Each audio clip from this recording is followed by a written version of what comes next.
We are going to start a new chapter today, class 12 biology, chapter 3 human reproduction. As we know, human beings are sexually reproducing organisms and they are viviparous. Viviparous means they gives birth to young ones. As we studied in chapter 1, pre-fertilization events, fertilization event and post-fertilization events. तो ये events plants, human beings, दूसरे animals सभी में similar होते हैं. Pre-fertilisation events में क्या होता है? Gametogenesis and gamete transfer. यहाँ पर हम सबसे पहले पढ़ेंगे गैमेटोजेनेसिस, गैमीट्स का बनना, male gamete and female gamete का बनना. What is male gamete? Male gamete है स्पर्म्स, फीमेल गैमीट है ओवम. तो gametogenesis, male and female gametes का बनना. Then gamete transfer, human being के केस में that is insemination, gamete transfer है. फिर फीमेल और मेल गैमीट का फर्टिलाइजेशन है, fusion. Then early development of embryo that is blastocyst development. ये ब्लास्टोसिस्ट स्टेज होती है जो मदर के बॉडी में यूट्रस में जाके अटैच होती है, इम्प्लांट होती है. तो next is implantation. Then later development of embryo, तो एम्ब्रियो डेवलपमेंट होगा और 9 मंथ का प्रेगनेंसी ड्यूरेशन होगा, that is gestation period of 9 month. And then parturition या child birth and followed by lactation. So today we are going to start male reproductive system. Okay, this is a diagram of a male reproductive system. Let's start it.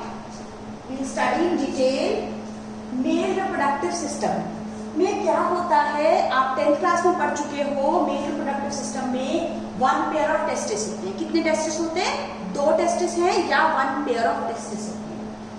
कुछ accessory ducts होती हैं, हम पढ़ेंगे सारी detail में कि duct का नाम.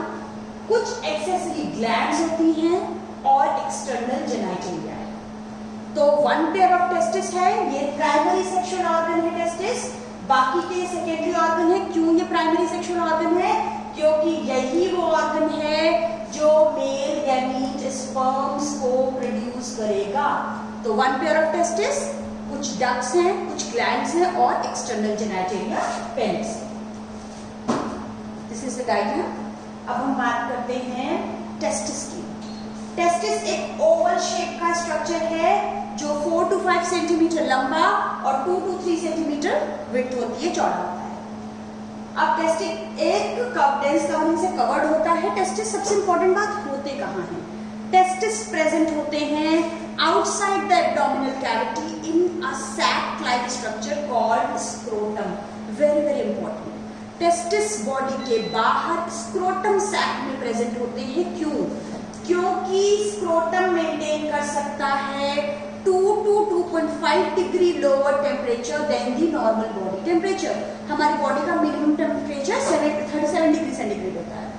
तो ये स्क्रोटम इस टेम्परेचर से 2 से 2.5 डिग्री सेंटीग्रेड तक कम टेम्परेचर मेंटेन रख पाते हैं. ये कम टेम्परेचर क्यों मेंटेन करते हैं? Because this lower temperature is necessary for sperm formation, spermatogenesis. That you have to remember. Important बात है ये. स्क्रोटम में होते हैं टेस्टिस, कम टेम्परेचर मेंटेन करते हैं क्योंकि ये स्पर्मेटोजेनेसिस के लिए जरूरी है. अब हम बात करते हैं कि टेस्टिस का स्ट्रक्चर कैसा होता है. टेस्टिस के स्ट्रक्चर में हम देखें अगर, तो टेस्टिस के स्ट्रक्चर में ये है टेस्टिस का स्ट्रक्चर. और टेस्टिस के स्ट्रक्चर में 250 टेस्टिकुलर लोब्यूल्स होती हैं. ऐसे करीब 250 कंपार्टमेंट्स होते हैं. इनको कहते हैं टेस्टिकुलर लोब्यूल. टेस्टिकुलर लोब्यूल है ये. कितनी है टेस्टिकुलर लोब्यूल्स? 250 टेस्टिकुलर लोब्यूल है. हर टेस्टिस में 2 टेस्टिस हैं. Each testis has 250 testicular lobules. अब हर टेस्टिकुलर लोब्यूल में बहुत सारी कॉइल्ड स्ट्रक्चर हैं. कितनी? Approx 2 to 3 highly coiled structure है. इस हाईली कॉइल्ड स्ट्रक्चर को कहते हैं हम seminiferous tubule. Seminiferous tubule, you have to remember. Each testis has 250 testicular lobules. Each lobule has 1 to 3 seminiferous tubules, highly coiled seminiferous tubules. ठीक है, अब यहाँ से कई डक्ट्स निकलेंगी, हम बाद में पढ़ेंगे. पहले हम अगर इस सेमिनिफेरस ट्यूब्यूल का सेक्शन कट करें तो हमें क्या दिखाई देगा. इसको रब करते हैं, हम देखते हैं जब हम इस सेमिनिफेरस ट्यूब्यूल का सेक्शन कट करेंगे, टेस्टिस का सेक्शन कट करेंगे तो हमें क्या दिखाई देंगे. इस तरह से हमको बहुत सारे सेमिनिफेरस ट्यूब्यूल्स दिखाई देंगी किसी भी टेस्टिस के टीएस में. Transfer section of testis draw करेंगे तो we will find so many seminiferous tubules. अब इन सेमिनिफेरस ट्यूब्यूल के अंदर, इन सेमिनिफेरस ट्यूब्यूल के अंदर कुछ खास सेल्स होती हैं. ये मेल जर्म सेल्स हैं या इनको स्पर्मेटोगोनिया कहेंगे. मेल जर्म सेल्स हैं, ये सेल्स हैं स्पर्मेटोगोनिया जो आगे जाके स्पर्म्स प्रोड्यूस करेगी. मेल जर्म सेल्स स्पर्मेटोगोनिया है. इसके अलावा यहाँ पर कुछ और खास सेल्स होती हैं. ये सेल्स हैं Sertoli cells. You have to remember, oh sorry, these are the Sertoli cells. ये सर्टोली सेल्स हैं. तो ग्रीन कलर की ये स्पर्मेटोगोनिया है जो आगे स्पर्म्स बनाएंगी, और ये रेड कलर की सर्टोली सेल्स है जो स्पर्म्स को न्यूट्रिशन प्रोवाइड करेंगी. और इन सेमिनिफेरस ट्यूब्यूल्स के बीच बीच में कुछ एरिया खाली पड़ा है. ये इंटरस्टिशियल स्पेस है, यहाँ पर सेल्स होंगी इंटरस्टिशियल सेल्स, या इन्हें हम कहेंगे लेडिग सेल्स. लेडिग सेल्स कहेंगे हम इनको. और ये आपने 10th क्लास में पढ़ा है कि टेस्टिस दो काम करता है, स्पर्म फॉर्मेशन और हार्मोन, टेस्टोस्टेरोन हार्मोन रिलीज करता है. तो अब हम +2 में देखेंगे कि कौन स्पर्म बनाती है सेल, एग्जैक्टली कौन सी सेल हार्मोन रिलीज करती है. तो सेमिनिफेरस ट्यूब्यूल के अंदर स्पर्मेटोगोनिया स्पर्म बनाती है, और ये लेडिग सेल हार्मोन रिलीज करती है, टेस्टोस्टेरोन हार्मोन रिलीज करती है, जिसको कहते हैं एंड्रोजन. तो यहाँ पर देखते हैं जो अभी हमने देखा डायग्राम में, एक बार क्या देखते हैं कि बहुत सारे टेस्टिस में 250 कंपार्टमेंट्स हैं जिनको हम कहेंगे टेस्टिकुलर लोब्यूल्स. और ये टेस्टिकुलर लोब्यूल में बहुत सारे हाईली कॉइल्ड सेमिनिफेरस ट्यूब्यूल्स हैं, 1 to 3. उनमें से ये सारे हैं, ये मेल जर्म सेल्स हैं जो मेल गैमीट बनाएंगी. ये मेल जर्म सेल्स हैं जो मेल गैमीट बनाएंगे. ये मेल गैमीट बनाएंगे स्पर्मेटोगोनिया. और फिर सर्टोली सेल्स हैं बीच बीच में जो न्यूट्रिशन प्रोवाइड करेंगी. ये सर्टोली सेल्स न्यूट्रिशन प्रोवाइड करेंगी. ये सर्टोली सेल्स बीच बीच में न्यूट्रिशन प्रोवाइड करेंगी. अब आपको पता है कि हमारी पूरी बॉडी डिप्लॉयड है, 2n है, तो स्पर्मेटोगोनिया भी कैसी होगी, टेस्टिस भी कैसी होगी, 2n होगी, डिप्लॉयड होगी. और आपको ये भी पता है कि gametes are always haploid. Sperm हो, ओवम हो, पॉलन ग्रेन हो, ऑलवेज गैमीट्स आर हैप्लॉयड. तो ये गैमीट हैप्लॉयड है, ये मेल जर्म सेल डिप्लॉयड है. तो यहाँ कौन सा तरीके का डिवीजन होगा, this will be meiotic division, ताकि हैप्लॉयड गैमीट फॉर्म हो सके.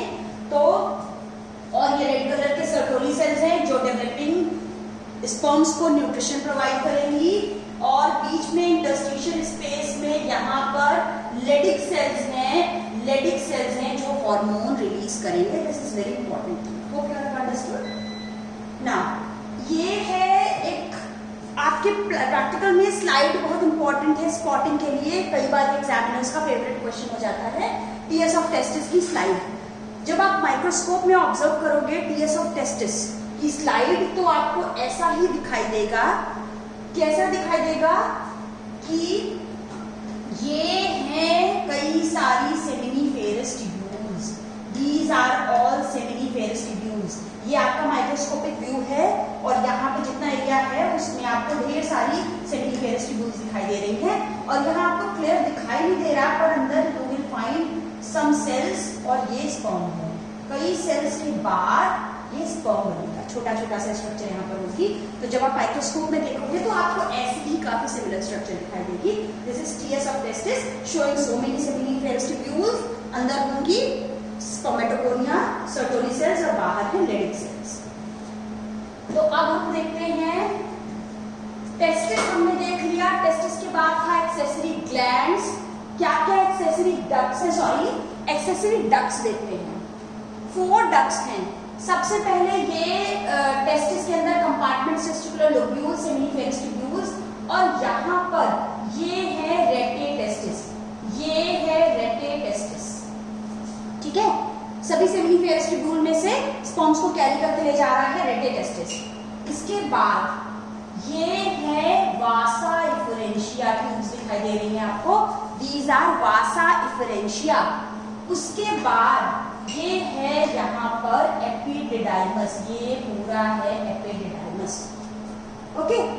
रेटे टेस्टिस, वासा इफरेंशिया, देन एपिडिडाइमस, और फिर आगे है this is vas deferens, okay. फिर से ये रेड कलर्ड आपको दिखाई दे रही है रेटे टेस्टिस, देन वासा इफरेंशिया ग्रीन कलर्ड, देन एपिडिडाइमस, और फिर है वास डिफरेंस। ये सारी की सारी जो डक्ट्स हैं, ये डक्ट्स स्पर्म को ट्रांसपोर्ट करती हैं, स्टोर करती हैं, और ये ट्रांसपोर्ट करती हैं स्पर्म्स को। फिर ये जो डक्ट है वास डिफरेंस, वो आगे जाके यूरिनरी ब्लैडर के पास जाके लूप बनाएगी, और यूरिनरी ब्लैडर से भी कलेक्शन लेके ये आगे बने यूरेथ्रा में ज्वाइन करेगी।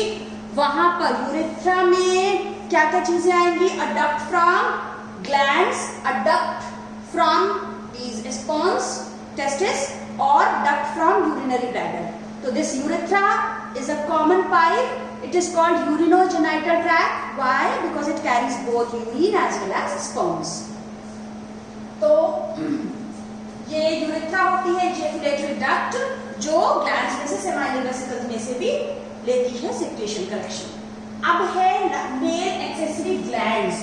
क्या क्या ग्लैंड्स हैं? 3 ग्लैंड्स हैं, seminal vesicle 1 pair, 1 single prostate gland, and 1 pair of bulbo urethral gland. हम देखते हैं जरा तीनों ग्लैंड्स को एक बार। ये देखो डायग्राम, यहाँ पर यू विल फाइंड ये सेमाइनल वेसिकल है, ये सेमाइनल वेसिकल है, लीफ के शेप का दिखाई दे रहा है, ये सेमाइनल वेसिकल है। देन दिस इज, ये है इस तरीके से पीछे को है, ये प्रोस्टेट ग्लैंड है, ये बल्बो यूरेथ्रल, छोटे छोटे से ये बल्बो यूरेथ्रल ग्लैंड है। 3 ग्लैंड्स है, seminal vesicle, prostate gland and bulbo urethral gland. इन तीनों ग्लैंड के सिक्रीशन को मिला के कहेंगे seminal plasma. Seminal plasma important बात है, it is rich in enzymes and calcium and fructose.